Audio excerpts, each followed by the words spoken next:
Hello SSC aspirants, அடுத்த அப்டேட்டை SSC இன்னைக்கே வெளியிட்டிருக்கான். என்னடா ஒரே நாளில் 2 அப்டேட் அப்படின்னு பார்த்துட்டு இருந்தீங்க. எம்டிஎஸ் உடைய ரிசல்ட் எப்போ சார் வரும் நிறைய பேர் கேட்டுட்டு இருந்தீங்க. இது எம்டிஎஸ் ஓட ரிசல்ட் கிடையாது. உங்கள் எல்லாருக்குமே தெரியும் ஹவில்தாருக்கும் எம்டிஎஸ்க்கும் ஒரே எக்ஸாம் தான் அப்படின்னு. ஆனால் ஹவில்தாருக்கு மட்டும் ஃபிசிக்கல் நடத்துவாங்க அடுத்து, கரெக்டாக?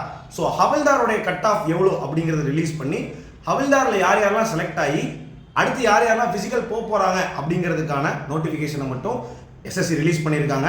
ஸோ இது யார் அப்படின்னா ஹவில்தார் கிளியர் பண்ணவங்களோட லிஸ்ட்டு மட்டும்தான் வந்திருக்கு.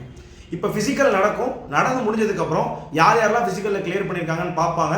இது எல்லாத்தையும் பார்த்து முடிச்சதுக்கப்புறம் தான் ஃபைனல் ரிசல்ட் அப்படிங்கிறதையும் அனௌன்ஸ் பண்ணியிருக்காங்க. ஸோ உங்களோட நேம் ஹவில்தாரில் இருந்துச்சு அப்படின்னா, அந்த ஹவில்தாரோட ரிசல்ட்டில் இருந்துச்சு அப்படின்னா கண்டிப்பாக நீங்கள் ஃபிசிக்கலுக்கு ரெடி ஆகிடுங்க. ஹவில்தாரில் இருந்தாலே எம்டிஎஸ் கிளியர் பண்ண மாதிரி தான். கிளியர் பண்ண கேண்டிடேட்ஸ்க்கு கங்க்ராச்சுலேஷன்ஸ். கிளியர் பண்ணாதவங்க கண்டிப்பாக இந்த வருஷம் கிளியர் பண்ணுவீங்க அப்படின்னு சொல்லிக்கிட்டு ரிசல்ட்டை மறக்காமல் செக் பண்ணிவிட்டு கமெண்ட் செக்ஷனில் மென்ஷன் பண்ணுங்கள்.